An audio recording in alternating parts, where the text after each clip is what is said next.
बुनियादें रखी जा रही हैं। इसके खादिम दुनिया का नया स्ट्रक्चर बना रहे हैं।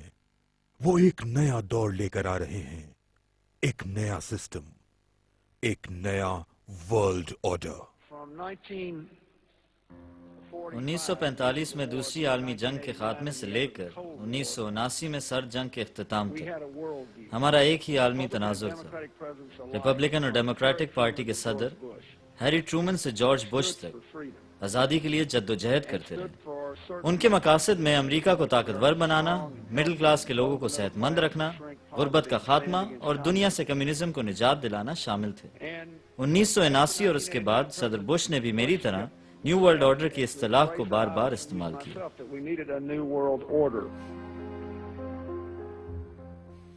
अब हम एक नई दुनिया की तस्वीर उभरते हुए देख सकते हैं, जिसमें एक हकीकी न्यू वर्ल्ड ऑर्डर वजूद में आ रहा है। एक नया वर्ल्ड ऑर्डर कायम करने का मकसद पुराने ऑर्डर में बैलेंस कायम करना था। 1990 में पुराना ऑर्डर सर्द जंग के खात्मे के साथ ही खत्म हो गया और लोगों ने नए वर्ल्ड ऑर्डर की बातें शुरू कर दी। इनके कहने का मतलब ये था कि एक नया सियासी वर्ल्ड ऑर्डर वजूद में आ रहा है। इस वक्त लोगों ने ये इदराक ना किया कि दुनिया में ग्लोबलाइजेशन इतनी तेजी से दुनिया को तब्दील करके रख देगी और लोगों की जिंदगियां तब्दील हो जाएंगी। अब हम पर यह हकीकत आश्कारा हो रही है कि फौजी कुव्वत के साथ साथ इक्तिसादी ताकत ने भी ग्लोबलाइजेशन से होने वाली तब्दीलियों में अहम रोल अदा किया है। अब हमारे सामने मौजूदा और आइंदा नस्लों के लिए न्यू वर्ल्ड ऑर्डर कायम करने का मौका मौजूद है। एक ऐसी दुनिया जिसमें जंगल का कानून ना हो, बल्कि कानून की हुक्मरानी हो और ये कानून अक़वाम आलम के लिए ज़ाब्ता कायम करे, जिसके बाद अक़वाम मुत्तहिदा एक ऐसा इदारा बन सकेगा जो आलमी अमन कायम करने में अहम किरदार अदा कर सकेगा।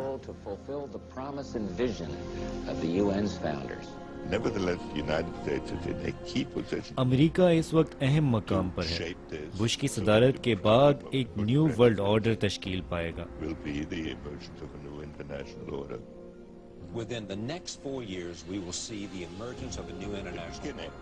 एक नए इंटरनेशनल ऑर्डर की शुरुआत होगी। एक उम्मीद है कि हर कोई इस नए वर्ल्ड ऑर्डर के लिए सरगर्म होगा, जिसमें मुख्तलिफ निज़ाम और इक़दार के तहत चलने वाली अक़वाम अमन के साथ रह सकेंगी और न्यू वर्ल्ड ऑर्डर कायम करेंगी।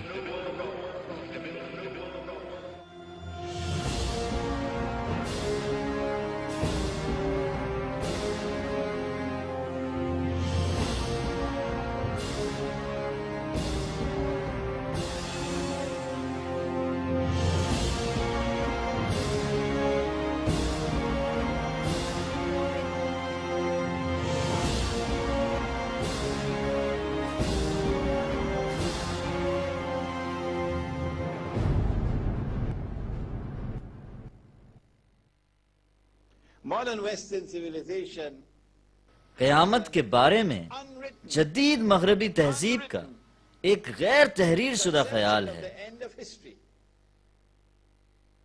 जिसका ताल्लुक मुकद्दस सरजमीन से वाबस्ता है। मॉडर्न मगरबी मजहब में एक अदाकार काम कर रहा है।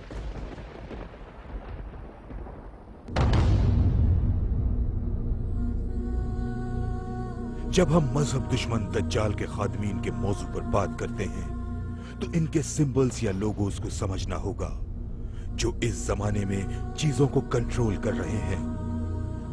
आज के दौर में सबसे ज्यादा इस्तेमाल होने वाला symbol royal coat of arms है। ब्रिटिश कॉलेज ऑफ हेरल्ड्री ने आज से 500 साल कबल एक गाइडलाइन के तहत रॉयल कोट ऑफ आर्म्स का डिजाइन बनाया था। सोचने की बात यह है कि इस सिंबल में क्या खास बात है।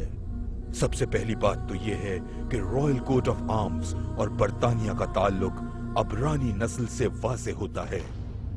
अगर इसका बाइबल से मुवाजना करें तो इसमें म्यूजिकल टाइप से इसका ताल्लुक अबरानी बादशाह हजरत दाऊद से बनता है। इसमें चिंघाड़ता हुआ शेर और यूनिकॉर्न उसी अबरानी रियासत की अलामात हैं। ताहम ये छोटी छोटी तफसीलात हैं उस बड़े प्लान के लिए। रॉयल कोट ऑफ आर्म्स में जो अलामात मौजूद हैं, इनका जिक्र बुक ऑफ रेवलेशन में आया है, जो एंटी क्राइस्ट यानी दज्जाल की निशानियां बयान करती है। रीछ के पैर हैं, तेंदुए का जिस्म और मुंह शेर का है। ये नीचे एक बला है जिसने इसको ताकत और असर रसूख दिया है।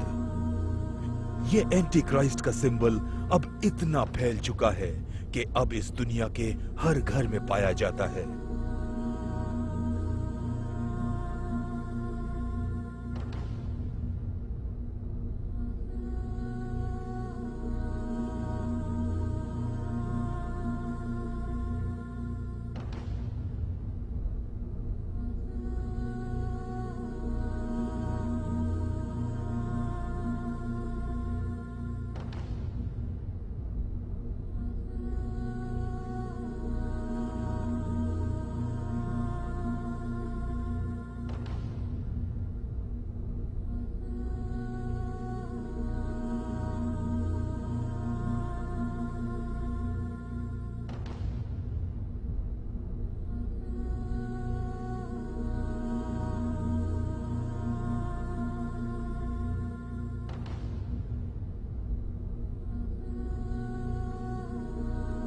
मैं पहुंचा, मैंने देखा और मैंने फतेह कर लिया।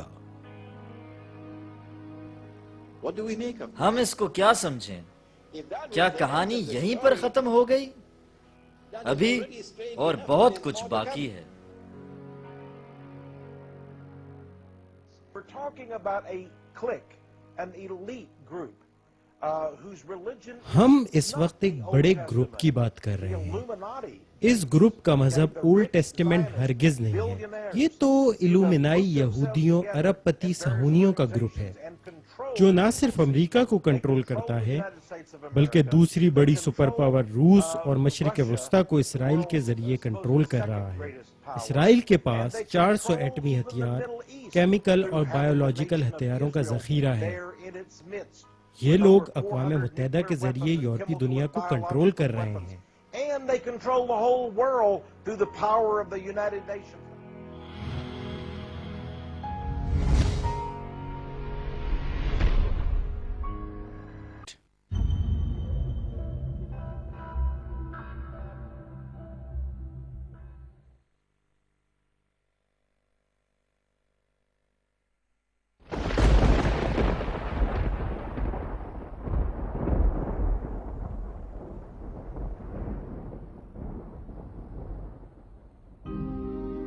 ये जो एलिस्टर करौली है, ये मॉडर्न शैतानी नजरियात का सब